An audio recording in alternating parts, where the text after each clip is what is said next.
Rachel!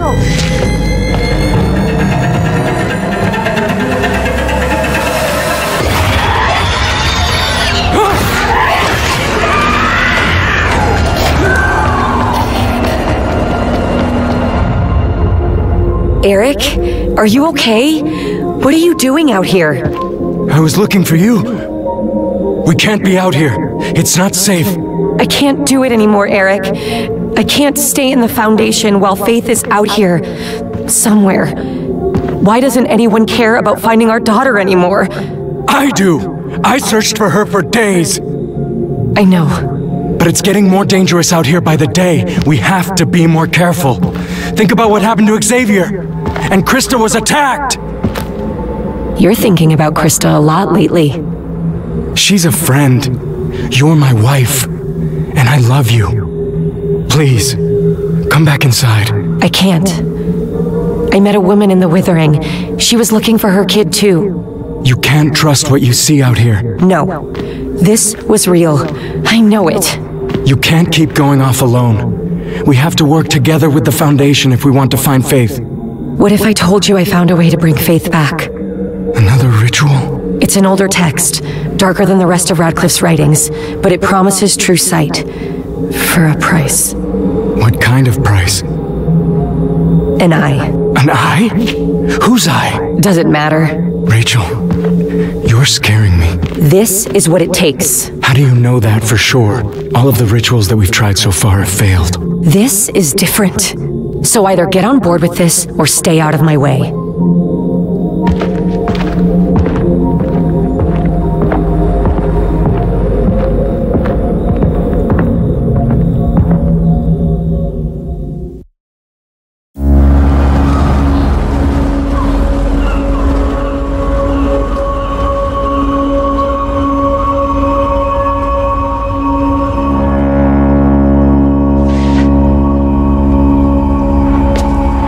A lot of roses so far. By the time the memorial happens, you won't be able to see the fountain. Come on, let's get out of here. Heard your daughter turned herself in for murdering her kid. And now you come here? Please, I'm sorry. I meant no disrespect. No disrespect. You being here is disrespect. You need to leave. Don't listen to them. They're not worth your energy. Let's go.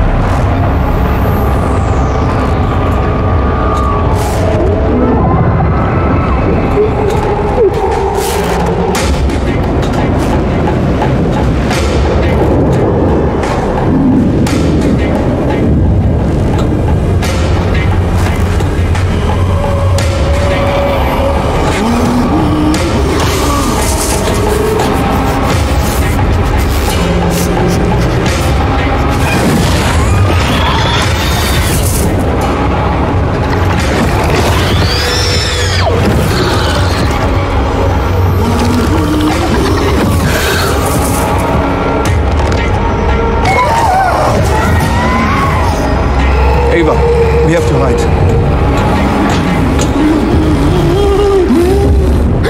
What was that? Something is coming.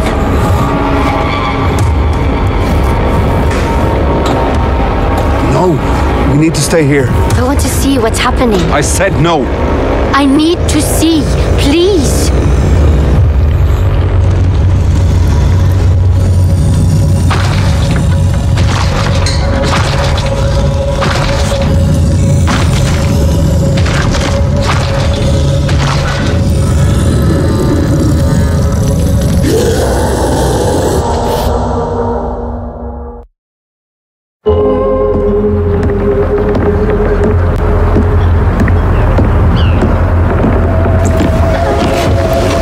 Who's that?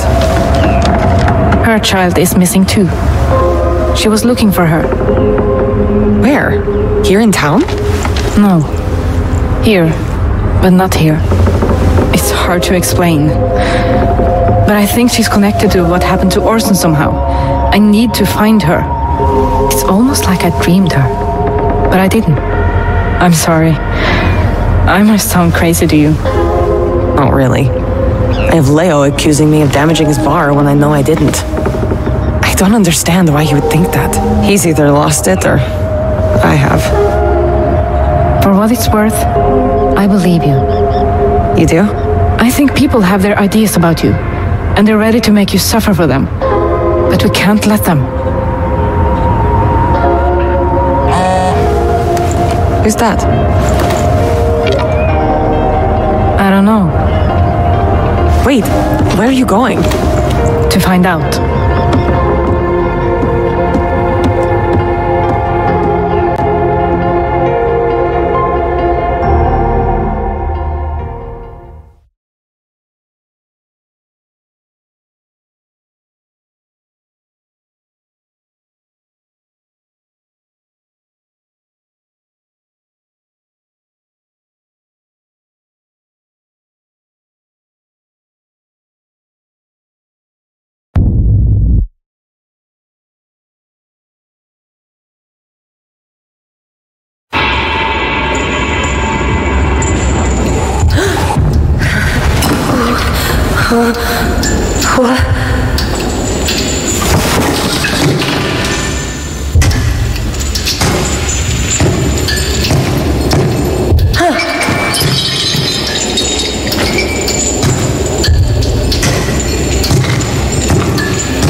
horrifying scene.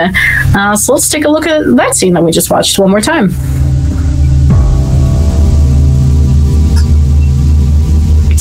And here we go. Okay. Yeah, so this has been really harrowing. Eva, we all know, let's just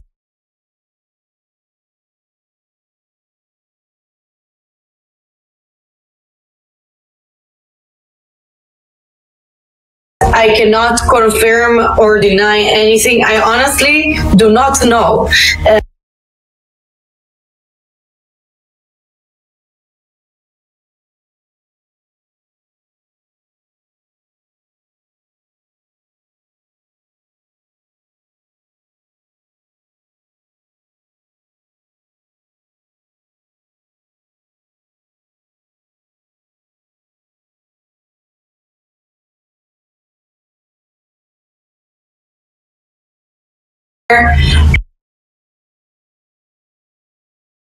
Starting to really feel as time progresses. I feel bad for like Carl needs help. I don't know. Eva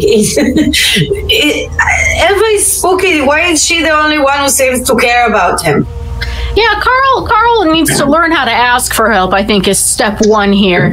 But in terms of, the monsters being set ablaze, we did see listen, there's a big fiery monster stomping around Norway, right? That's kind of step one there. But Carl's whole part in this absolutely needs to be to again ask somebody for help, not only with the visions of fire that he seems to be repeatedly experiencing, but also with, I don't know, the creepy teenager that keeps giving him terrifying monologues about rabbits, and then also like now becoming absolutely hypnotized by monsters being set on fire and saying frankly troublesome things. So hey Carl, it's time to talk to your daughters. It's time to reach out to somebody because I don't think you can handle this by yourself, bud. Right, and we do have a call decision that's opening today. We are asking you to decide how will Carl handle Eva being drawn towards the monsters, and that will be a fate decision here. Leo says, Carl, man up. You said it, not me. But we have three options here. So how will Carl handle Eva being drawn towards the monsters? Would he force her to stay hidden, redemption, which by the way she really does a bad job at hiding. He needs help hiding, or go confront it alone, which is the suffering option. I want to see some suffering. Or let her get closer, which is the domination option. So we do have this decision that's opening today. Again, use your influence points, make a decision here, and yeah, we had the blazing monster running around Norway, and we also saw one of your decisions that was chosen. We saw it live. We saw Astrid believing her sister Britt, right? Team Damnation pulled it out, though I did see Redemption have a go at it, right? We ended up at, I think, at like 46-49 instead of a 46-50 or something. But, you know, at the end, Astrid went with her sister's story, which, again, we still don't quite know the truth of what happened. We only know what the girls kind of say is their perception, which is the crux of this entire thing. We have another chat highlight saying, finally a non-redemption choice. Yeah, chat, we have seen that you guys have been cheering for anything but redemption. So yeah, here you go. A big W in the chat for all of you who are itching for a non-redemption. But again, interesting that as I keep pointing out, the nice thing is not the redemptive thing, right? Just saying, just going along with Britt's story, which is unverified. Right. So in this beautiful sisterly moment, finally we get a break here of the tensions, and they they're both going through this potential gaslighting thing, and they are kind of trauma bonding here. A little bit, yeah. And I mean, like, you know, as an older sister, I guess I can see that the redemptive choice should be giving your little sister a lecture, right? Because it's the right thing to do, and we're justified in doing it all the time. A thing I'm sure my brother would agree with. All the time. It's permanent. But yeah, like, it was a sweet moment. I wonder how it's gonna come back and bite us in the butt. As it is, sure too, absolutely. But hey, in case folks missed it in the pre-show, let's have another chat about the Fate and Hope system. Noah, this time it is on you to tell our dear audience about these functions. I loved explaining about this. So we have the decisions and endurances and the puzzles, and all of them contribute to whether a character will face redemption, suffering, or damnation in the Silent Hill Ascension final. And their fate will be decided across the length of the season. So a character's hope needs to be high enough for them to survive a crucial story moment. So remember, endurance, puzzles, decisions, these all affect the fate and hope. So we do have a decision. Tomorrow we'll have a decision be finalized regarding whose eye are we going to take out here. I'm so excited. I love it when we take... sorry, I may be too excited, but I'm excited. I was gonna say, I'm glad I'm not near you and you're handling any sharp objects, just based on your tone there. I feel like throughout the hosted show, we've really uncovered your and Eduardo's like proclivity for violence. As your friend and coworker, it is mildly concerning. It's all a catharsis through the show. In real life, I am the sweetest, and I see the Johnny Zombie boy is saying Pirate Rachel. You said it, Johnny. I didn't say it. Maybe tomorrow, tune in. Who knows how it's going to end? That is 100% going to be up to you, the audience. Let's check in on where that decision stands right now, actually. We got the eyeball choice. What will Rachel do with the forbidden ritual? Redemption choices burn the book. Suffering choices sacrifice her own eye. Nobody seems to want to take Eric's side. Team Eric over here. Fair enough. And it seems like it is 45-45 for burn the book and sacrifice her own eye. So if you want Pirate Rachel, you are going to have to stay on that. And it is, as we said, a fate choice. And, I'm just saying, but it's been kind of a while since Toby died. Sure. Me sounding like a mob boss. Sure hope nothing is coming down the pipeline. Yeah, I don't know. Keep an eye out, ladies and gentlemen. And somebody here, Atai, says justice for Toby. I don't know if we'll ever get that, buddy. No, I've been asking for it for weeks. I think we're stuck in the justice-less trenches over here. But hey, we have a ton of updates for you, all of you today, our audience. First, Noah had the chance to sit down with Stefan Bugai and interview him about the recent release of the official soundtrack. So production is going to load that up for you. It's about 7 minutes long, and we will see you on the other side. So stick around. I am here again with the wonderful Stefan Bugai. Thank you so much, Stefan. Thanks for having me, Noah. Excited to be here. So excited to talk to you about this particular topic, which I've been stoked about since the very start. Yesterday, we announced that the Silent Hill Ascension soundtrack, the original soundtrack composed by Nekoface, it's a collaboration between Skinny Puppy's Kevin Key and Eric Peterson of In Quantum. So the original soundtrack is now available on major streaming music services. So this is so awesome. I've been waiting for it for so long. And Stefan, I really wanted to talk to you for myself and the audience about it. So please tell me how that came about. I am super excited to talk about it too, because I'm super excited about the soundtrack. It came about because I've been a Skinny Puppy fan since I was about 12 years old. And when I heard that Yamaoka-san was inspired in part by early Skinny Puppy work in creating the first Silent Hill soundtrack, and Konami suggested that we go in our own direction for our own take on Silent Hill with a composer, I reached out to Kevin because I thought it'd be super cool to kind of bring it full circle and have that influence, the influence on me for my entire career and an influence on Yamaoka-san, come in and get involved and become the composer on Silent Hill Ascension along with his new composing partner Eric and their project Necoface.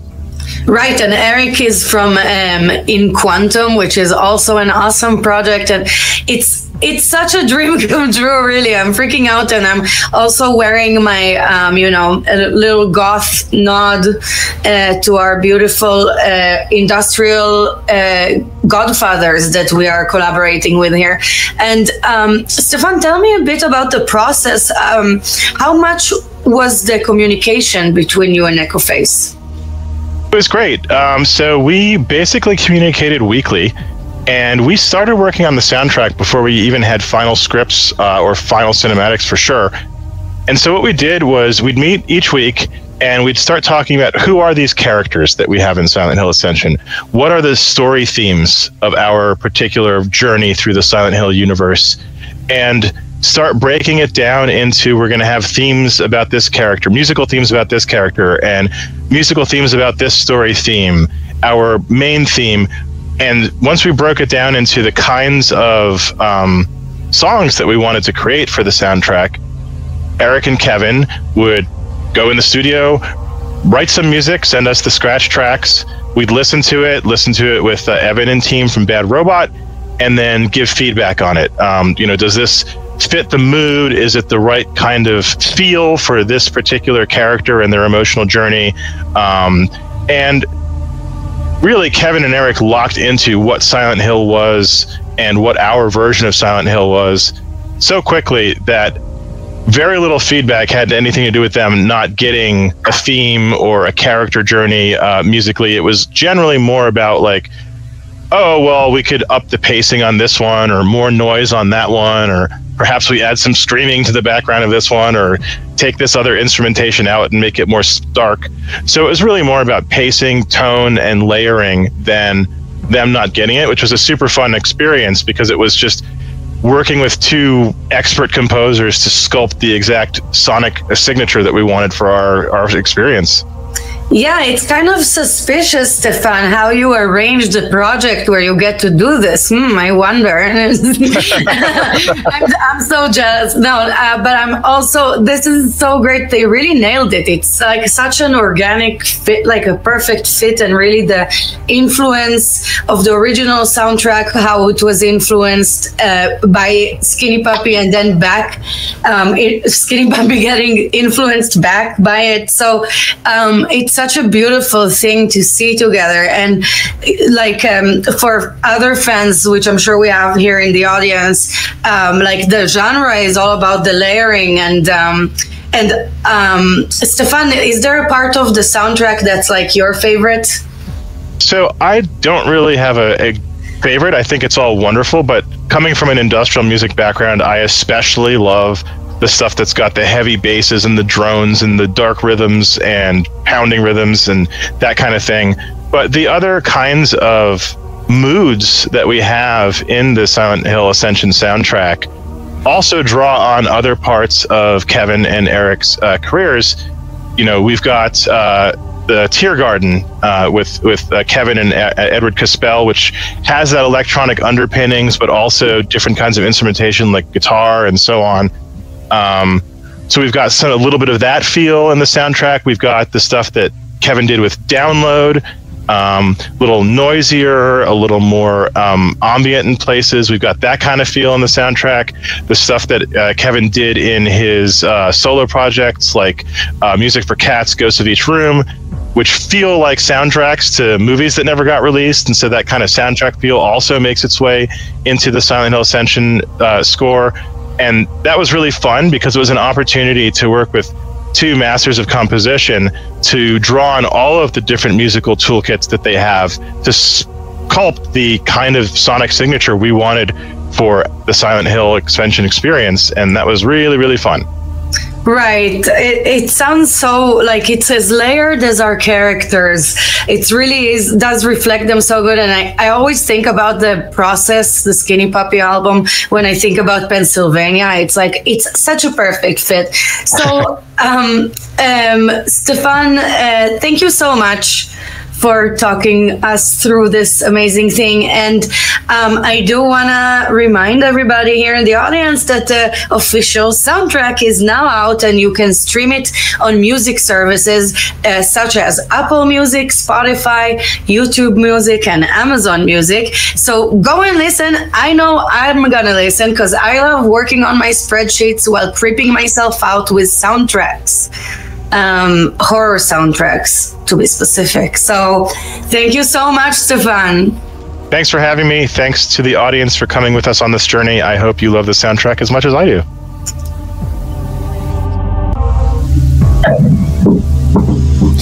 Welcome back, everybody. I would say I hope you enjoyed that, but we were watching the chat. We had talks about leitmotifs and soundtracks and all sorts of musical nerdery. So I see that chat is my people, music dweebs.